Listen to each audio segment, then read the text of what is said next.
আলহামদুলিল্লাহ আজকে অনেক দিন পর বাবার বাড়ি আসলাম। বিয়ের পর প্রতিটা মেয়ের জন্যই কিন্তু বাবার বাড়ি অন্যরকম একটা সুখের স্থান, কিন্তু এত সুখের মাঝেও আমার কপালে কিন্তু ঠিকই দুঃখ লুকিয়েছিল। তোমরাই দেখো আজকে আমার পছন্দের সবকিছুই রান্না বান্না করা হয়েছে। আমি যেসব ধরনের ভর্তা পছন্দ করি, খুদের বাহা পছন্দ করি, পোলাও পছন্দ করি, সবকিছুই আজকে রান্না করেছে। এখন আমি কেনই বা বললাম সুখের মাঝে আসলে দুঃখ লুকিয়েছিল, কি এমন কষ্ট যার কারণে আমি এই কথাটা বললাম। মূলত আজকে এখানে আসার আগে আমার হাজবেন্ড কিন্তু আমাকে শর্ত দিয়েছে আজকে যেন আমি তার জন্য রান্না বান্না সবকিছু ঠিকঠাক ভাবে কমপ্লিট করে আসি। আমি বাসায় না থাকলে তার নাকি রান্না বান্না করতে কষ্ট হয় এবং সেই সাথে ঘরে থাকতেও কষ্ট হয়। তাই আজকে তার জন্য চিংড়ি ভুনা করতে হবে এবং সেই সাথে ঘরটাকে সুন্দর করে পরিপাটি করতে হবে। তো এটাই ছিল আমার আসলে মনে দুঃখ এবং কষ্ট। বাবার বাড়িতে যেহেতু যাব, তার আগে যদি এত এত কাজ করতে হয় তাহলে কি ভালো লাগে? আবার চিন্তা করলাম আসলে তো আমি চলে গেলে তারও তো খাওয়া দাওয়ায় কষ্ট হবে। আর তাই তো আজকে স্বামীর সুখের কথা বিবেচনা করে আমি আলুর ভর্তা এবং চিংড়ি ভুনা করে ফেলি। তবে হ্যাঁ, আমার হাতের এই আলুর ভর্তা কিন্তু আমার স্বামী ভীষণ পছন্দ করে থাকে। এখানে আমি শুধুমাত্র শুকনা মরিচ, পেঁয়াজ কুচি, লবণ কুচি আর সেই সাথে সরিষার তেল বেশি পরিমাণে দিয়ে ভালো করে ভর্তাটা বানিয়ে ফেলি। এভাবে আসলে আলুর ভর্তা বানালে খেতে কিন্তু বেশ ভালোই লাগে। এরপর চলে যাই আমাদের বিছানাটাকে সুন্দর করে গুছাতে।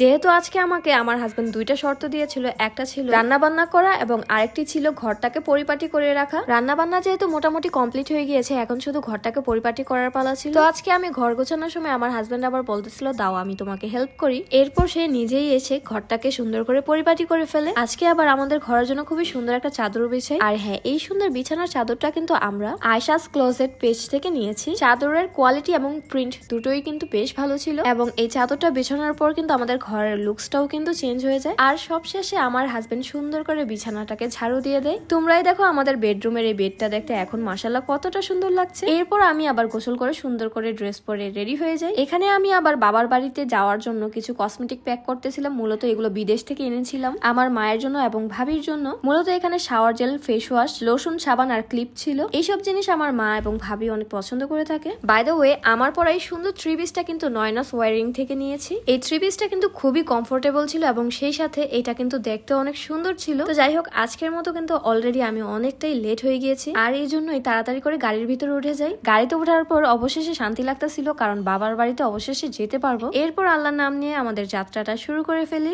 আমরা মূলত ঢাকা জেলাতে থাকি আর আমার বাবার বাড়ি হচ্ছে নারায়ণগঞ্জ জেলাতে। আর এই জন্য কিন্তু বেশ কিছুটা পথ পাড়ি দিয়ে বাবার বাড়ি যেতে হয়। আজকে কিন্তু আমি এবং ফারাজ বাবা আমরা দুইজনই অনেক অনেক খুশি। এরপর ফাইনালি চলে আসি বাবার বাড়ি। বাবার বাড়ি আসার পর আমি যা যা নিয়ে এসেছিলাম সবকিছুকেই সুন্দর করে ভাগ করে দিচ্ছিলাম। আমরা কিন্তু টোটাল 5 ভাই বোন, যার মধ্যে 4টাই হলো ভাই আর আমি একা বোন। আমার ভাইরা বিদেশ থেকে আসলে আমার জন্য এত কিছু নিয়ে আসতো, তো সেই তুলনায় এখানে কিছুই নেই বলা যায়। তারপরও আমি আমার সাধ্য মতো যতটুকু পেরেছি দিয়েছি এবং এতেই তারা অনেক অনেক খুশি। এরপর আমরা সবাই মিলে খাওয়া দাওয়া করতে চলে যাই। আজকে আমার জন্য 2 ধরনের শুটকির ভর্তা বানিয়েছে এবং সেই সাথে পোলাও রান্না করেছে। আমি আবার টেবিলে না বসে মেঝেতে বসেই সবার সাথে একসাথে খাওয়া দাওয়া কমপ্লিট করে ফেলি। আর হ্যাঁ, আজকে তো আমি পোলাওর সাথে মাংস না নিয়ে ভর্তা নেওয়া শুরু করে দিয়েছি, কারণ এটা খেতে এত এত টেস্টি হয়। আমার আবার এটা ভীষণ প্রিয়। তো যাই হোক, আজ এ পর্যন্তই। সবাই ভালো থাকবেন, সুস্থ থাকবেন আর আমাদের জন্য বেশি বেশি দোয়া করবেন। আল্লাহ হাফেজ।